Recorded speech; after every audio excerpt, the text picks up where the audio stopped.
Welcome to MSV classes. आज हम पढ़ेंगे रेलवे के previous year GK and science के क्वेश्चन का लेक्चर नंबर 42। फर्स्ट क्वेश्चन है हमारा, अगर एक व्यक्ति रिकेट्स से पीड़ित है तो वो व्यक्ति में खालिस्तान की कमी होगी। तो जो रिकेट्स होती है एक बीमारी होती है, एक बीमारी है रिकेट्स। और रिकेट्स बीमारी में क्या होता है, तो बच्चों की हड्डियों को प्रभावित करती है, बच्चों की हड्डियों को प्रभावित करती है, हड्डियों को प्रभावित करती है। इससे हड्डियां क्या हो जाती है, कमजोर हो जाती है, कमजोर हो जाती है हड्डियां और मुड़ जाती है। कमजोर और नरम होने के कारण क्या होता है, हड्डियां टेढ़ी हो जाती है, कमजोर और नरम होने के कारण। यहाँ हम डायग्राम में देख सकते हैं, ये पैर की हड्डियां मुड़ गई है, तो ये कमजोर और नरम होने के कारण होता है। और ये किसके कारण होता है, तो विटामिन डी की कमी से होता है। ठीक है, तो यहाँ पे करेक्ट ऑप्शन हो जाएगा विटामिन डी। इसके अलावा हम देख लेते हैं जो विटामिन ए होता है, इसकी कमी से आंखों से संबंधित रोग होते हैं, जैसे रतौंधी रोग, रतौंधी रोग हो गया। विटामिन बी की कमी से होता है बेरी बेरी रोग, बेरी बेरी रोग होता है विटामिन बी की कमी से। और विटामिन बी की कमी से और क्या होता है, तो एक एनीमिया भी होता है, एनीमिया। ठीक है, विटामिन सी की कमी से होता है स्कर्वी रोग। ठीक है, जो मसूड़े से संबंधित समस्याएं होती है, विटामिन सी की कमी होता है। विटामिन डी की कमी से हड्डियों से संबंधित, जैसे हमने क्या देखा, कि रिकेट्स हो गया। ठीक है, इसके अलावा जो होता है विटामिन ए ई की कमी से होता है प्रजनन से संबंधित रोग। ठीक है, प्रजनन में कमी होती है। इसके अलावा होता है विटामिन के, तो विटामिन के क्या, खून का थक्का जमाने के लिए सहायक होता है। यदि विटामिन के की कमी होती है तो खून में थक्का नहीं जमता है, यदि किसी चोट या घाव लगने पे खून का अत्यधिक स्राव होता है, अत्यधिक स्राव होता है खून का। ठीक है, तो रिकेट्स का से होता है विटामिन डी की कमी। नेक्स्ट क्वेश्चन है, day of grace, the day of grace किस टेनिस लेजेंड की जीवनी है। तो जो डे ऑफ ग्रेस है एक टेनिस लेजेंड की जीवनी है, तो किसकी है, तो वह है आर्थर एस की। ये जो यहाँ पे फोटो देख रहे हैं, ये आर्थर एस की है, एक अमेरिकी खिलाड़ी थे, अमेरिकी खिलाड़ी थे टेनिस के। ये पहले अश्वेत खिलाड़ी थे जिसने अमेरिकन ओपन जीता था। ठीक है, अमेरिकी ओपन जीता था, मतलब यूएसए ओपन जीता था। इसके अलावा इन्होंने विंबलडन भी जीता हुआ है, ठीक है, और ऑस्ट्रेलियन ओपन भी जीता हुआ है। और 1980 में इन्होंने संन्यास ले लिया। ठीक है, तो जो करेक्ट ऑप्शन हो गया क्या, option D Arthur S. Next question हमारा, प्रकाश उत्सर्जन डायोड इलेक्ट्रॉनिक उपकरण में प्रयोग किया जाता है, जैसे टेलीविजन खालिस्तान छोड़ता है। ठीक है, तो ये क्या निकलता है उससे हमें बता, तो उससे दृश्य प्रकाश निकलता है। तो जो दृश्य प्रकाश है उसको हम क्या बोलते हैं, दृश्यमान स्पेक्ट्रम भी बोलते हैं, दृश्यमान स्पेक्ट्रम। तो इसलिए बोलते हैं क्योंकि हम उसको देख पाते हैं, जो दृश्यमान स्पेक्ट्रम होता है। ये विद्युत चुम्बकीय तरंग का एक स्पेक्ट्रम होता है, जिसकी तरंग दैर्ध्य क्या होती है, तरंग दैर्ध्य क्या होती है, तो इसकी जो तरंग दैर्ध्य होती है वो कितनी होती है, 380 से लेकर 750 नैनोमीटर तक होती है। इसको मानव आसानी से देख सकता है और इसी कारण हमें दुनिया कलरफुल दिखाई देती है, सारे कलर दिखाई देते हैं। इसके अलावा यहाँ पे क्या दिया, यूवी रे। जो यूवी रे होती है, ये हमें सूर्य से निकलती है, ये भी तरंगे। ठीक है, तो ये सूर्य से निकलने वाली तरंगे हैं, और इसकी जो तरंग दैर्ध्य होती है दृश्यमान स्पेक्ट्रम से कम होती है, यूवी रेज की। और ये कैसी होती है, ये हानिकारक होती है, हानिकारक होती है। और ओजोन परत के द्वारा इसको रोक लिया जाता है, ओजोन परत के द्वारा इसको रोक लिया जाता है। इसके अलावा क्या दिया है, एक्स रे। तो जो एक्स रे है इसको हम क्या, रेडियोग्राफी भी कहा जाता है, रेडियोग्राफी। तो एक्स रे का उपयोग हम कहाँ करते हैं, तो एक्स रे का उपयोग करते हैं हम इमेजिंग तकनीक में, इमेजिंग तकनीक में जो हमारे शरीर के अंदर अंग होते हैं उनकी इमेजिंग बनाने के लिए, जैसे एक्सरे करते हैं हम हड्डियों को देखने के लिए, चेस्ट का एक्सरे करते हैं कुछ इन्फेक्शन वगैरह को देखने के लिए। इसके अलावा जो रेडियो वेव्स होती है, तो जो रेडियो वेव्स को, ये मानव निर्मित भी हो सकती है और प्राकृतिक भी हो सकती है। ठीक है, मानव निर्मित या प्राकृतिक हो सकती है। इनकी जो तरंग दैर्ध्य होती है बहुत ज्यादा, कितनी, 100 सेंटीमीटर से लेके, ओ सॉरी 10 सेंटीमीटर से लेके 100 किलोमीटर तक की होती है। और मानव इसको सुन नहीं सकता, देख नहीं सकता, ना महसूस भी नहीं कर सकता। ठीक है, यहाँ पे करेक्ट ऑप्शन क्या हो गया इस वाले क्वेश्चन में? दृश्य प्रकाश, जो टीवी से निकलती है कौन सी? विजिबल लाइट होती है। नेक्स्ट क्वेश्चन है, अफ्रीका का सबसे ऊंची पर्वत किलिमंजारो किस देश में स्थित है? जो अफ्रीका महाद्वीप है उसका सबसे ऊंचा पर्वत कौन सा हो गया? सबसे ऊंचा पर्वत है, ठीक है, कौन सा? किलिमंजारो। किलिमंजारो सबसे ऊंचा पर्वत है और इसकी जो ऊंचाई है 5,895 मीटर है, ठीक है, और ये सबसे ऊंचा पर्वत है। और ये किसी पर्वत श्रृंखला से जुड़ा नहीं हुआ है, ये एक अकेला पर्वत है, ठीक है, अकेला पर्वत है जो किसी पर्वत श्रृंखला से जुड़ा हुआ नहीं है। और ये कहाँ पे स्थित है? तो ये अफ्रीका के तंजानिया नामक देश में स्थित है, ठीक है, तंजानिया नामक देश में स्थित है। और ये किलिमंजारो राष्ट्रीय उद्यान का हिस्सा भी है, किलिमंजारो राष्ट्रीय उद्यान का हिस्सा भी है, ठीक है। तो करेक्ट ऑप्शन क्या हो गया? तंजानिया देश में। नेक्स्ट क्वेश्चन है, मौर्य वंश के बाद कौन सा राजवंश आया? तो मौर्य वंश के बाद शुंग राजवंश आया था,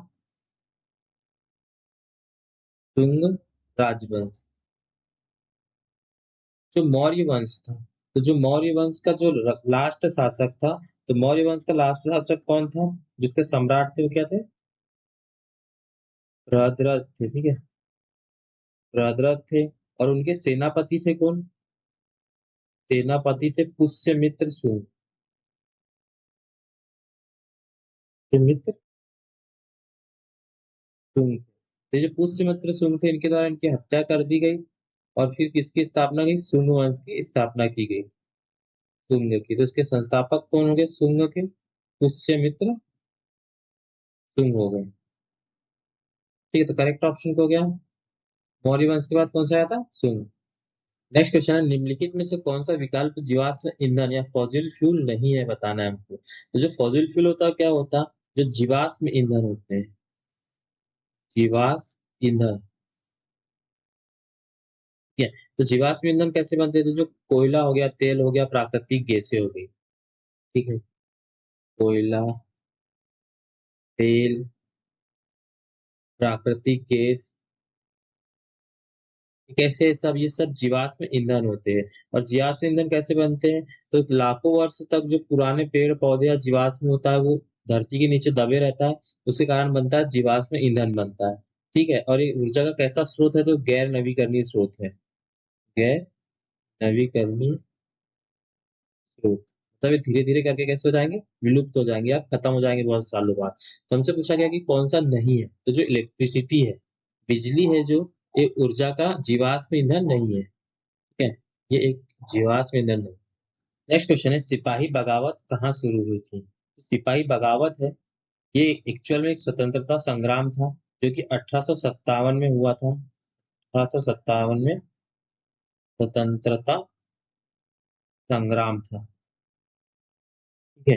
ये कब स्टार्ट हुआ था? तो ये स्टार्ट हुआ था एग्जैक्ट यदि डेट देखे तो ये हुआ था 10 मई को हुआ था, 10 मई 1857 को ये मेरठ से चालू हुआ था, मेरठ से। और कब तक चला था? तो ये चला था 20 जून, 20 जून 1858 तक।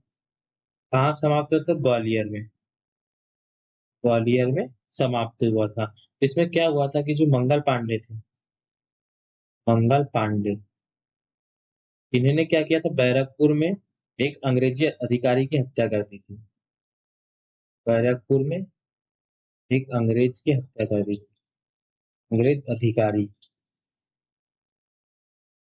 ठीक है। और ये कब की थी? तो अंग्रेज अधिकारी की हत्या ने की थी 29 मार्च 1857 में। इसके बाद ये संग्राम शुरू हुआ था।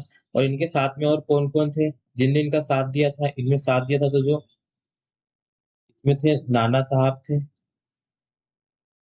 जो नाना साहब थे इन्होंने कहाँ पे?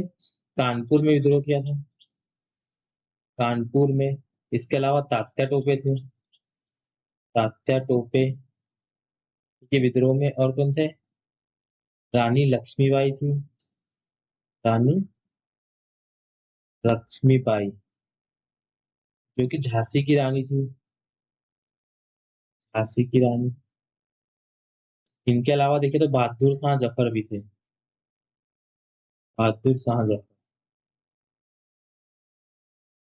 बहादुर शाह सबसे अंतिम मुगल बादशाह थे जिन्होंने विद्रोह में शामिल हुए थे, ठीक है।